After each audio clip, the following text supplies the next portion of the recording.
Kerusakan yang dia dapatkan tatkala cinta dunia adalah selalu gundah, selalu merasa miskin, dan usahanya tidak lancar.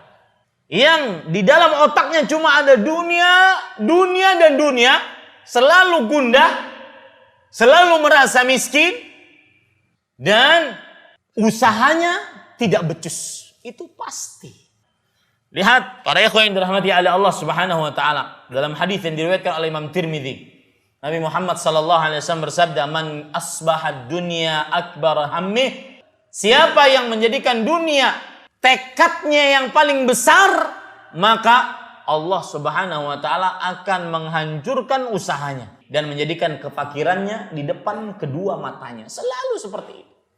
Dan tidak didatangkan dunia kepadanya kecuali yang sudah ditakdirkan untuknya. Wa man asbahal akhiratu akbar hammih. Siapa yang menjadikan akhirat adalah tekad utamanya, Allah akan menjadikan kekayaannya di dalam hatinya. Dan Allah akan mengumpulkan, menguatkan usahanya. Padahal usahanya sedikit, Pak. Usahanya sedikit padahal. Makanya Rasulullah SAW kan berpesan kepada kita ketika kita bekerja untuk dunia. Beliau mengatakan, takwa kepada Allah, perbaiki hubungan Anda dengan Allah, dan usaha yang baik. Dan takwa mempunyai persentase yang lebih besar dibandingkan usaha itu. Ingin tahu contohnya? Contoh nyata. Orang yang bertakwa dengan usaha yang sedikit akan menghasilkan yang banyak. Usahanya sedikit. Bahkan mungkin secara kasat mata, secara ilmu perdagangan tidak mendatangkan apa-apa. Lihat Maryam alaihissalam. Maryam ketika sudah melahirkan, atas kesabaran beliau mendapatkan takdir Allah. Beliau harus puasa.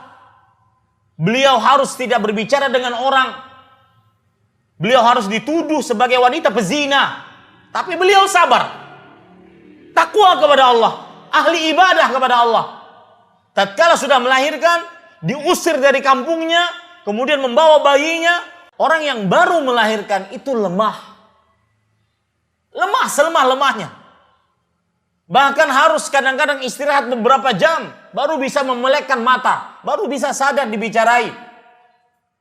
Tapi lihat bagaimana Allah Subhanahu wa ta'ala ingin membuktikan. Dengan takwa, maka akan menghasilkan hal yang luar biasa. Surat Maryam, surat ke-19 ayat 25. Allah Subhanahu wa ta'ala berfirman, wanita yang lemah tersebut, yang baru melahirkan tersebut, disuruh oleh Allah Subhanahu wa ta'ala, goyangkan pokok pohon kurma. Di akar, digoyang. Enggak akan bisa. Tergoyang pun enggak. Bidhid'in nakhlah. Tetapi akan turun, jatuh buah-buahan kurma yang masak. Begitu ketika ketakwaan dibarengi dengan usaha. Porsi takwa lebih besar dibandingkan usaha akan mendatangkan hasil yang besar. Dan kenapa turun rutab? Dijelaskan di dalam tafsir Imam Ibnu Katsir rahimahullahu ta'ala. Makanan yang paling bermanfaat untuk wanita yang menyusui. Lihat, subhanallah. Ini pelajaran menarik para ikhwah.